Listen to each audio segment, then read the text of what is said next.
Lord. ஆண்டவராய் இயேசு கிறிஸ்துவின் இனிய நாமத்தினாலே அன்பின் வாழ்த்துதல். கர்த்தருடைய பிள்ளைகளே, நாங்கள் கர்த்தருடைய சமூகத்தில் இருக்கிற ஒவ்வொரு நிமிஷமும் நம்முடைய ஆண்டவர் நமக்கு போதுமான தெய்வமாய் நம்மோடு கூட இருக்கிற நல்ல ஆண்டவராய் இருக்கிறார். எப்படி எல்லாரும் சுகமாக இருக்கிறீங்களா? ஆண்டவருடைய சமூகத்திலே எங்களுக்கு நித்தியமாய் எப்பொழுதுமே அவரிடத்திலிருந்து கிடைக்கிற ஒவ்வொரு நன்மைகளும் எங்களோடு கூட இருக்கக்கூடியதாக இருக்கிறது.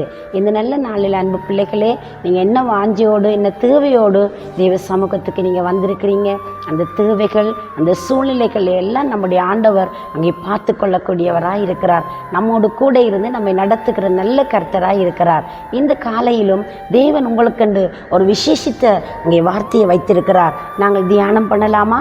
அங்கே உபாகம புஸ்தகம் 28வது அதிகாரம் 12வது வசனம் இப்படி சொல்லுகிறது: ஏற்ற காலத்தில் உன் தேசத்தில் மழையை பெய்யவும் நீ கையிட்டு செய்யும் வேலைகளிலெல்லாம் ஆசீர்வதிக்கவும் கர்த்தர் உனக்கு தமது நல்ல பொக்கிஷமாகிய வானத்தை திறப்பார் என்று சொல்லப்படுகிறது.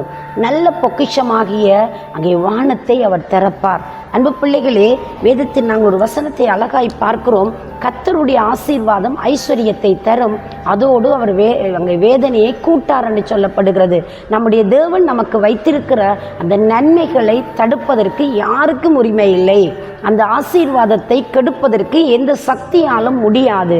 தேவன் உங்களுக்கும் எனக்கும் தம்முடைய பிள்ளைகளாகிய நம்மளுக்கு தேவன் கொடுக்கிற பிரத்யேகமான ஆசீர்வாதம் வானத்தின் அங்கே பலகணிகளை திறந்து ஆசீர்வதிக்கிற ஆசீர்வாதம் நம்முடைய சிரசின் மேல் எப்பொழுதும் தங்கக்கூடியதாக இருக்கிறது. இந்த காலை வேளையில் ஐயோ, எனக்கு இந்த ஆசீர்வாதம் குறைவுபட்டு போனதே, என் தேவை இன்னும் சந்திக்கப்படவில்லையே, உன்னுடைய வாழ்க்கையில் ரொம்ப நான் போராட்டத்துக்கு முகம் கொடுக்கிறேன் என்று சொல்லி நீங்கள் மனக்கலக்கத்தோடு உட்கார்ந்துருக்கிறீங்களா? உங்களுடைய தேவன் உங்களுக்கு எப்பொழுதும் உதவி செய்ய வல்லவராய் இருக்கிறார். அன்பு பிள்ளைகளே, ஒரு தடவை பக்தன் தாவீது சந்தித்ததான ஒரு நெருக்கடியை குறித்து நான் உங்களோடு பகிர்ந்து கொள்ளட்டுமா? அவர் இப்படியாக உங்கள் சூழ்நிலைக்கு முகம் கொடுக்கிறார். ஒரு தடவை சவுலும் அவருடைய படைகளும் தாவீதை பிடிப்பதற்கு அவரை திரட்டி கொண்டு வருகிறார்கள். அப்பொழுது ஒரு மலை கிட்டவாக அவர்கள் நிற்கிறார்கள். அந்த மலையிலே அந்த புறத்திலே தாவீதும் அவனுடைய படையும், இந்த பக்கத்திலே பவுலும் அவருடைய சேனையுமாய் அங்கே நிற்கிறார்கள். தாவீதை பிடிப்பதற்கு அவர்கள் நெருங்குகிற அந்த நேரத்திலே இங்கே ஒரு செய்தி சவுலுக்கு வருகிறது. சவுல் ராஜாவுக்கு இங்கே எதிரி படை நம்முடைய தேசத்தை முற்றுகையிடுவதற்கு வருகிறார்கள் என்று சொல்லி செய்தி அறிவிக்க இங்கே பட்ட பொழுது சவுல் உடனடியாக யோசிக்கிறார். ஐயோ, நான் இவனை பிடிப்பதை பார்க்கிலும் அந்த எதிரி படையிடத்தில் என் மக்களை தப்புவிக்க வேண்டும் என்று சொல்லி அந்த நொடி பொழுதிலே சவுலுடைய படை திரும்பி தன்னுடைய அங்கே சொந்த தேசத்துக்கு போகிறது. அன்புக்குள்ளே நான் என்ன எதிரி என்று காட்டிக் கொடுக்க விரும்புகிறேன் என்றால், தேவனை நம்புகிற, தேவனை சார்ந்து கொள்கிற, தேவனை அண்டிக் கொள்கிற பிள்ளைகளுக்கு தேவன் அடைக்கலமும் பலனும் ஆபத்து காலத்தில் அனுகூலமுமான துணையுமாய் இருக்கிறார் என்று நாங்கள் பார்க்கிறோம். எனக்கு அன்பானவர்களே, அன்றைக்கு தாவீது ஒருவேளை யோசித்திருப்பார், என்னுடைய கதை முடிந்து போக போகிறது, எதிரிகள் என்னை துண்டாடி விட போகிறார்கள், நான் மரித்து போக போகிறேன் என்று சொல்லி அவர் நினைத்திருக்க கூடும். ஆனால் தாவீது சேவிக்கிற தேவன், தாவீது தொழுது கொள்கிற தெய்வம் அவருடைய சார்பிலே செயலாற்றினார். பாருங்க, ஒரு நொடி பொழுதில் அந்த மரண கட்டம் எனக்கு சூழ்ந்து விடும் என்ற அந்த நேரத்தில் இங்கே காரியம் மாறுதலாய் முடிகிறது.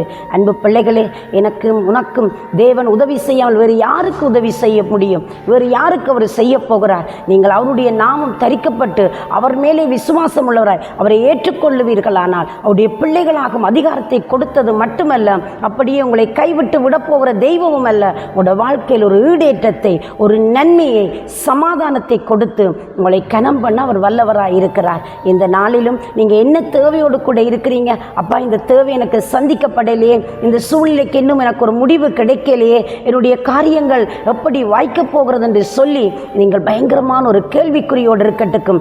தேவன் வானத்தின் பொக்கிஷமாகிய அந்த பலகணிகளை திறந்து ஆசீர்வதிக்கிற அந்த தெய்வம் இன்றைக்கு ஒரு நன்மையை உங்களுக்கு செய்ய போகிறார். நீங்கள் எதிர்பார்க்காத இடத்திலே, எதிர்பாராத நேரத்தில் உங்களுக்கு ஒரு நன்மை செய்து நான் ஜீவிக்கிற தெய்வம் என்பதை நிரூபித்து காட்ட அவர் வல்லமை உள்ள கடவுளாய் இருக்கிறார். பயப்படாதிருங்கள். உங்கள் தேவனால் செய்ய முடியாத அதிசயமான காரியம் ஒன்று உண்டோ என்று வேதம் கேட்கிறது. அவர் நமக்காக யாவையும் செய்து முடித்து விட்டார். பிரியமானவர்களே, நம்முடைய தேவைகள், நம்முடைய காரியங்கள் ஒவ்வொன்றையும் அவர் பார்த்து பார்த்து நமக்கு காரியங்களை வாய்க்க பண்ண அவர் நல்ல கர்த்தராய் இருக்கிறார்.